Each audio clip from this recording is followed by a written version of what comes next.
So as a team leader and as a business owner, if I can create an environment that the culture is encouraging and fun and productive and not just making noise, and my agents can put more in their pocket by coming to work, what does it matter what our splits are? If I sell your home and I'm going to put more money in your pocket at the end of the day, what does it matter what I charge? Yep. Now, of course it does matter, and that needs to be fair and reasonable.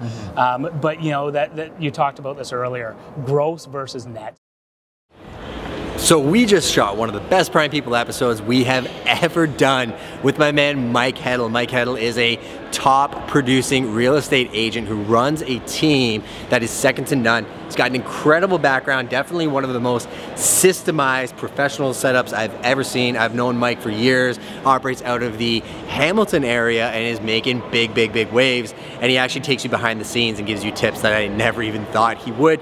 You're gonna wanna pay attention to this one. Don't blink or you're gonna miss it.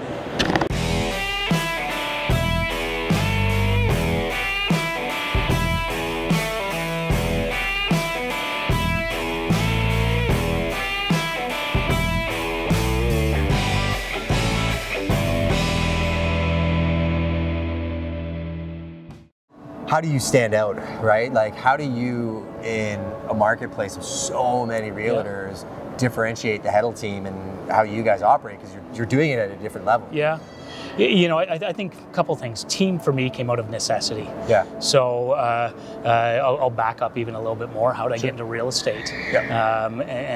Uniquely in Hamilton, one of our biggest employers is health sciences. And I grew up in a medical community, in a medical family. My grandfather was a local GP where there were 2 doctors in this small town of Stony Creek.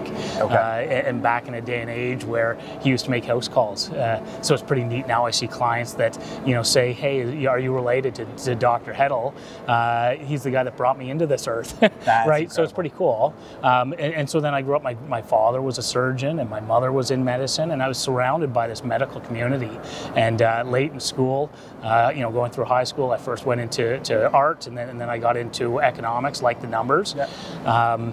And you know, after having such a strong academic background, spent some time down in Panama looking at some offshore banking opportunities with my family. Okay. And came back thinking, okay, I want to learn about real estate. I want to be a international real estate developer. How did the family respond to that, given your background was like all surgeons and medical stuff at the time, right? Well, you know, the other thing, my father, when he performed surgery, it was life and death, burn. He got a call in the middle of the night. It was a 5-year-old that had been attacked by a dog or had 3rd-degree burns. And you're going to get my blood boiling now, because we're in an industry where agents make this so important. It's an important job, yeah. But I think I was fortunate. I know I was blessed and fortunate in the upbringing I had, but just a sense of urgency. Sometimes I check myself and I check our clients, and we're in a day and age where urgency and response times are all key to delivering service. Yeah.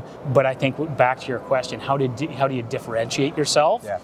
Professionalism's one, right? A strong academic background, I could have done whatever I wanted to do.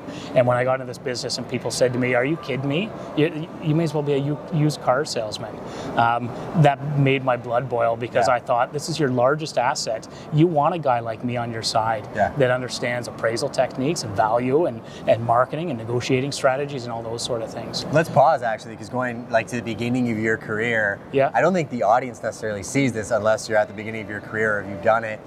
When you get into the world of real estate and you just go to your first listing, what does the training look like? And when did you realize that you're like, okay, I need to switch up how this is done? Yeah. Because the standard isn't necessarily understanding appraisal techniques. It's not understanding pricing. It's just, you know, telling the seller what they want to list at and then putting a sign up, right? For sure, being a numbers guy, that helps, right? The methodology, I mean, we're taught the direct comparison approach. Yeah. That wasn't good enough for me. I want to look at a market adjustment. Yeah. I want to look at a cost approach to value. So I look at all of those tools and just see some commonalities. But I like telling the story. I've told it from stage before. I remember getting licensed and I was excited. I was, oh gosh, we're going back 16 years ago. And you know, here I've got a real estate license. I'm ready to take on the world. I've understood the contracts. Yep. My phone wasn't ringing. right? What do you do to make your phone ring? And it was during a time frame that my sister came home to visit family, and I had at that time I had afternoon naps, which heaven forbid, good luck, that's not happening today. I was having a nap and my phone rang, and on the other end of the line I heard a muffled voice saying, "Hi, is this Mike Heddle?" Yeah. Well, yes it is. I want to buy a house. And I jumped up and I grabbed a pen and I was ready to take down this client's information, and my sister started bursting into laughter. Wow. So prank. And you know, that was an aha moment for me. You know, after the fear, and she was my younger sister, so I could bully her a bit, I thought immediately, that's a great lesson. How am I going to make my phone ring? Yeah. So one of the things that we do that's pretty unique as you look at our business model is we've got these feeders into the business. Yep. So, you know, affiliations with our investment network or builders or the faculty of medicine at Hamilton. So it's something uniquely that I've done, and when we talk about team and how do you differentiate yourself, yep. That's evolving as well into client experience. So professionalism is one. Number two, I don't believe an individual agent can deliver the same standard of service that a team can when you've got you know, crew in the team handling marketing, specialists, right? And that's one of the lessons I learned from the medical community was don't be a jack of all trades, yep. Be a specialist and be an expert in one area. And you know, part of that probably is through attrition, right? Like you going through the business and getting so busy that you realize that I can't do the marketing, I can't do this, I can't do that, I can't answer the phone, get to that property in time to show it to this person and still make it to that listing appointment. Yep. It all kind of, the causality of it made you take a step back, and I think a lot of people struggle with that in all businesses where they don't take any time to work on their business. They keep working in their business till they get overwhelmed, and then the bottom drops out. So did you identify a couple key times when you felt maybe overwhelmed, where you stepped back and kind of... Yeah, I mean, we've chatted about this, you and I, and it's a great reset, but team to me came out of necessity. Yeah, you know, I heard somewhere once that phone call is a $10,000 phone call and a $100,000 client in your life. And I just became so frustrated with lost opportunity when I couldn't get back to somebody. So team came out of necessity. Okay. And fortunately, I mentored. I got you know, involved in coaching, and I set up the team as a business. I mean, team nowadays, here's another rant, everybody's a team. What's the definition of team in our industry? Sometimes it's ego. Hey, let's pool our commissions so that we can be recognized as number one in our office or our region or our country. Yep. You know, and the insiders to pause you there, like people that are not in the industry, if you see that I'm number one agent in so-and-so, like a lot of times it's not what you actually think. And if you look at what's actually subtitled underneath that accreditation, it's, you know, I'm the number one agent in my office of 6 people. Like it could be anything. And there's some people out there that do drive those stats, and they are top producers and they have great teams and structures, but I think you need to go beyond the scope of just the sales pitch of it and really dig into who you're working with, how they actually operate, right? And like you looked at it again as a business versus just a salesperson who's just trying to make ends meet, right? Sure. You know, I mean, you've probably experienced this, and when I talk to some of the top team leaders in the country, you know, sometimes we all get in this business to chase big commission checks. We think they're big, but the cost of operating is huge as well. I've seen guys go bankrupt in this business on advertising alone.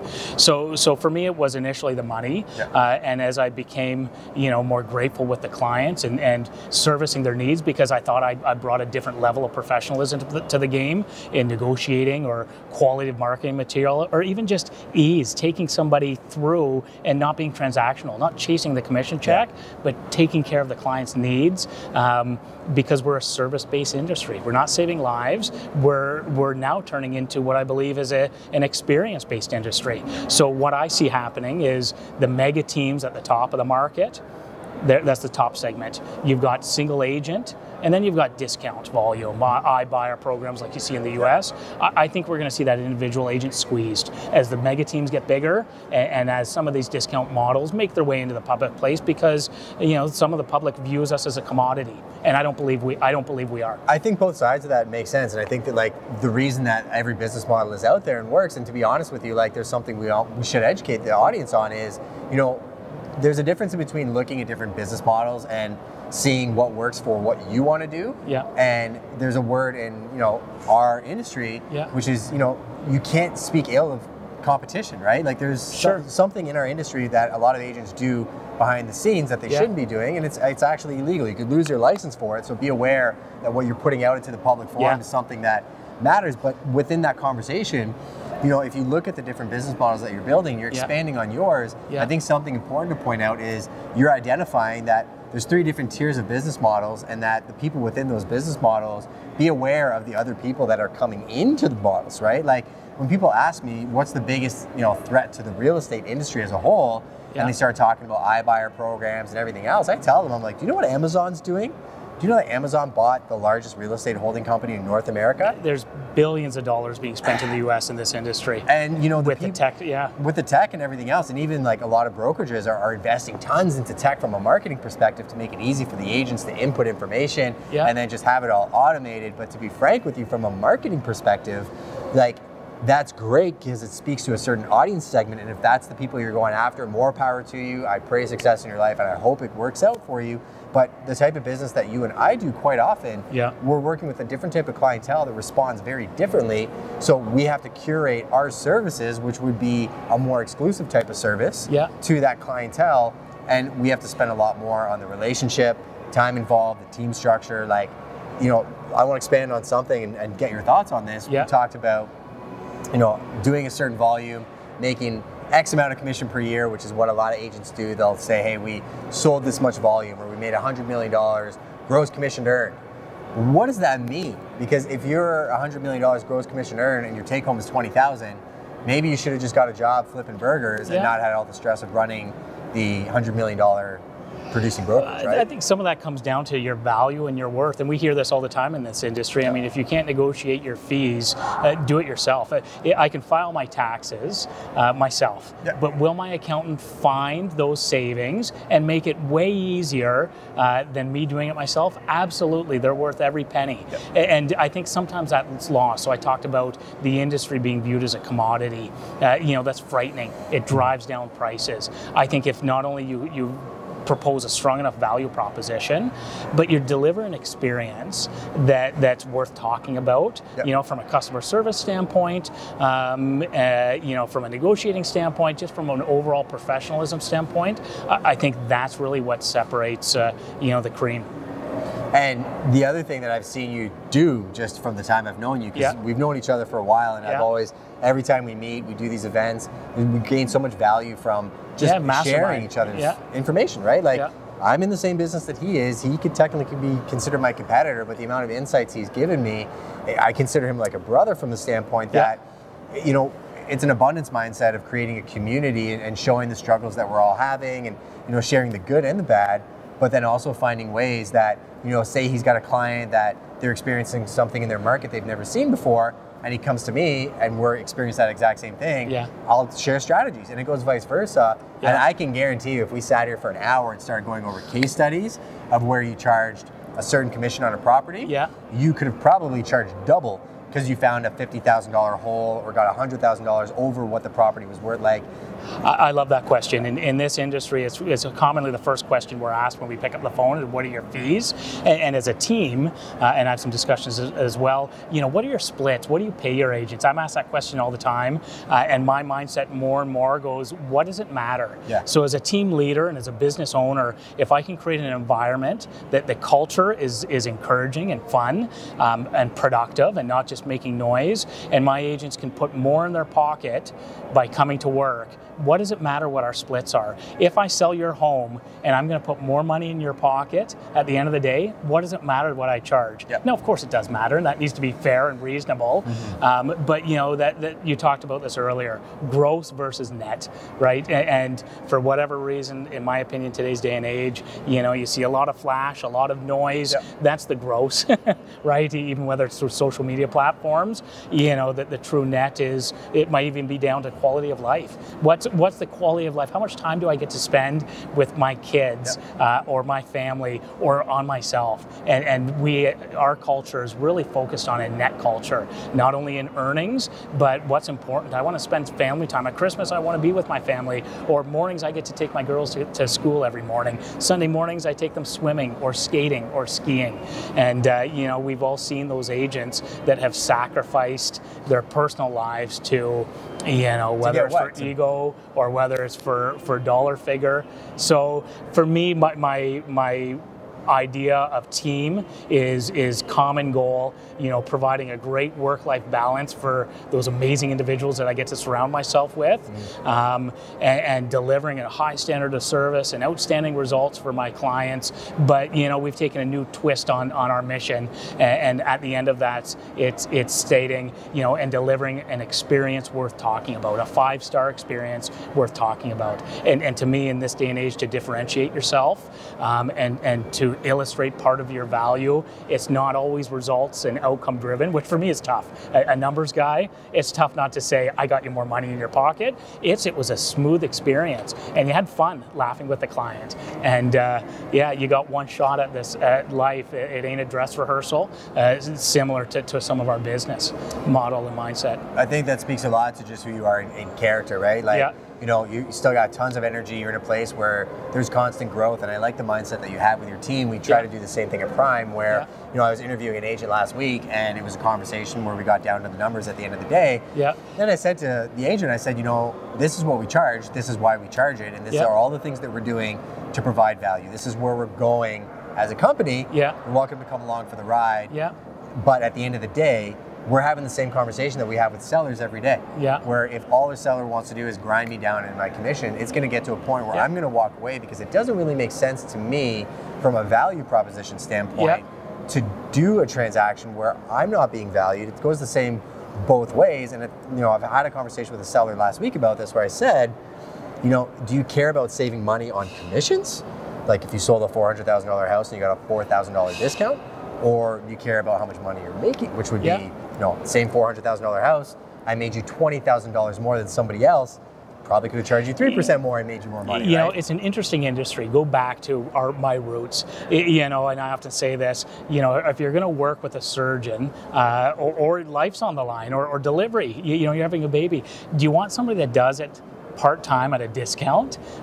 So life is obviously the most valuable asset that we've all got. But when it comes to, how often do you hear people talk about lawyers and negotiating their worth, or accountants and what they bring to the table? For some reason, our industry is really hung up on that. And I think part of it is lack of professionalism. We touched upon this. If I can't negotiate my own fees, do not hire me to negotiate the best price for your home. That's the biggest mistake you can make. And I'd rather be your friend than just take on a mandate and then leave everybody disappointed. And like I said, different business models out there for different types of people. In some situations, it is the best case scenario because of whatever your life circumstance may be. That's an interesting concept too, though, running a business based on something that you don't get paid for until a transaction actually closes, right? Like something we're used to because we do it every single day, but definitely not an industry standard. And I polled the audience, actually. I asked them on Facebook. I said, if I charged $100 an hour, how many people would prefer that to the standard commission rate, or who'd be willing to pay for it? 0%. Now, one person said that because they said, well, you come in and list my house and you get paid when it closes. Well, I'm like, I understand that concept. This episode isn't all about saying, hey, this is why we get paid the commission we do. We're just trying to give you guys the insights into our world and what we see and why we do things the way we do it, which, in turn, I think might open up their eyes to understand the different models that are out there. You talked about team, and this is an interesting topic as you talk about not only the formation of team, but the weight that falls on your shoulders as a brokerage owner or as a team leaders. And I don't know if there are any agents that watch this, but I say to my agents, the team collects a portion of those fees, and it's my job to reinvest that not only in me or my pocketbook. That's the last place it's going. It's going reinvested back into the business to help grow the business, to take care of their business, and have them not worry. Our model's pretty unique, where it's a net service model. Our agents don't have to worry about marketing or paying bills, or I want them in the field, and they're killers at it. They're fantastic. Do one thing really well. So that specialist mindset has been a part of our core, our core belief system. And Mike's got an amazing team. Like, I've watched them grow over the years too. They're some of the best. Whenever I get a call for Hamilton, I never second guess it. I actually just call him right away, and I give him a heads up on that conversation. Actually, let's touch on that from a referral standpoint. So say for our consumers out there that call me and say, hey, I need somebody in Hamilton. What's the standard in the industry? It's typically you call call another broker and say, hey, do you do this area versus what this is? As we've gotten to know each other over the years, and that's one thing as a team leader that I do is spend a lot of my time, earning people's trust. We to talk about this because I was thinking about it when you were saying something. What other industry do you have so much competitiveness and camaraderie, but so much cooperation at the same time? It's really important for us as owners or team leaders to take control, to build those strong relationships, so that when somebody from the HEDDLE Group shows up at the table, this listing agent goes, these guys are pros, they're best in class. There's a lot of confidence that the deal's going to close, and we're working with qualified buyers. So that's kind of an interesting point in observation that I don't see too much of in other industries as well. I guess kind of back to your question.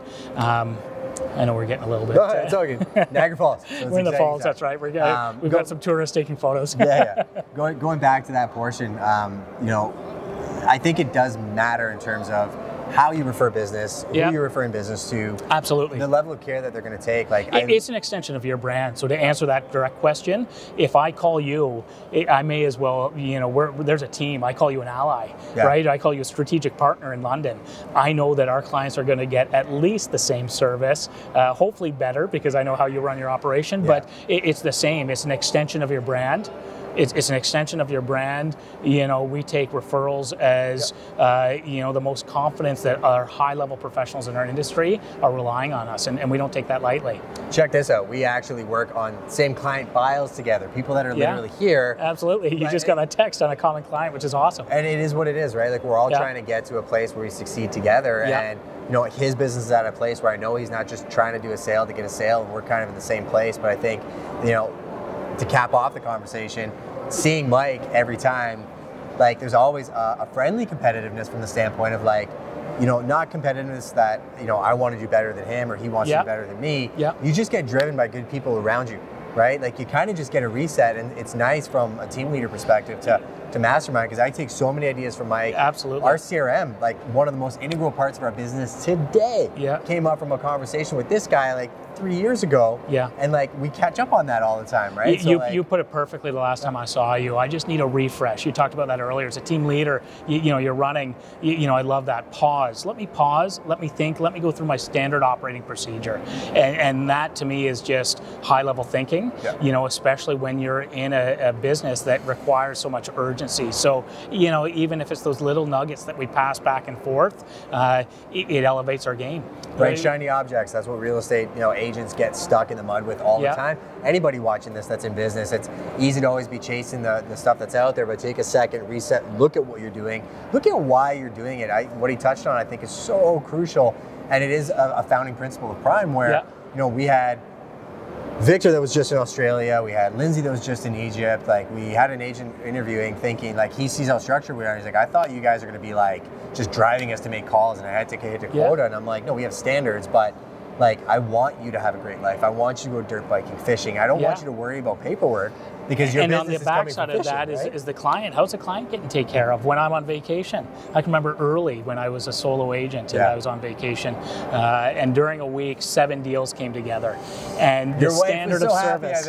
No, but I mean, I was thinking, how much commission am I paying the person that's covering my business? Okay. Right? That's one worry. But the other is, what's the standard of service? When you get working with what I believe is team, or certainly the defined team that I respect in this industry, is much like a physician, you should be able to pick up that patient chart and file and run with it the exact same way. And that's what I think is really exciting about the formation of team in this business, is how it trickles down to protecting the client, delivering what the client's needs should be, and not only from a service standpoint, but from a quality of service and negotiation and understanding and comprehension. So, and as a client-facing conversation, if you're paying somebody to do something, hold them to a level of accountability. It's a relationship. It needs to be transparent. You're paying people big dollars to do stuff for you. What he's saying is bang on. It's a two-way street, right? If somebody sells you on the aspect of this is everything we do, and then they don't call you for 6 months, for sure, that's a conversation that you need to have with them. And Canadians can be too nice sometimes, and I feel like they'll keep their opinions to themselves. I think the industry's shifting, and it's going to just happen by sheer market force, right? Yeah, I think, you know, despite the technology we touched upon and some of these disruptors, if we want to call it, it's still a rapport building business. Yep. And it's still a business of trust and competency. Yep. I mean, I often, this is, you'll hear me say this 1,000 times, you should hire me because you trust me, number one, and number two, because I'm competent. I'm more competent than the other guy out there. And what an amazing business and industry we work in. I say this all the time, like, you know, when else do you get to showcase properties to friends and help people buy their first home? And I truly believe that I work in the best industry that exists in this country. It's fun because you actually get to spend a ton of time with people that you know personally, but life gets busy, so you don't see them as much. Absolutely. You get super close to them for like 2 or 3 months going through the transaction process, or longer, depending on the search. Yeah. And you become like one of their family members. I had clients once say, "Why don't I ever hear from you?" Actually, it was a client's mother that I saw, and you know, she called me afterwards and said, "I miss you. You know, I feel like we became such good friends. Do I have to sell another house to get that close with you?" It's you know, which is right? absolutely. It's a fact of life, and you know, maybe just use this as an inspiration to pick up that phone, call somebody you love that you haven't talked to in a while, and make time for them, because I think there is a balance between high productivity, honoring the work you've been given. You know, that's a conversation that we're having here, and I really respect Mike for that. His team and everything that they do. You know, how can I bring you value in terms of driving my audience to you guys? You know, maybe introducing them to you guys and what you do. Like, was there anything that we can help you with? You know, I think you do an amazing job, and we chat about this, or I'll fire you a text and go, your social media presence, in my opinion, is probably the best in the country. You know, I get to rub shoulders with some big producing teams, and I love that you create amazing rapport. Like, you on your social platform is you. You're not putting on an act. You're not putting on a front. I'm talking to the same guy, and that's pretty cool. And you know, how can you help us? I think just watching and observing, that's not me. I'm analytical. You're not going to see me in front of the camera too often. You know, I think I value our friendship. I also value our strategic partnership. And when we send our clients out to you in your marketplace, I can sleep easy at night. I appreciate that. I'm going to come out to Hamilton. I'm going to share some of that social media stuff with you guys. Yeah, we'd love to see it. Documented that I think fits nicely with what you guys are doing. For sure. It's all about collaboration and communication. So thank you guys for watching, and hopefully you got some value from that. That's awesome. Thanks, guys. Thanks, man. Yeah, you crushed it. Okay.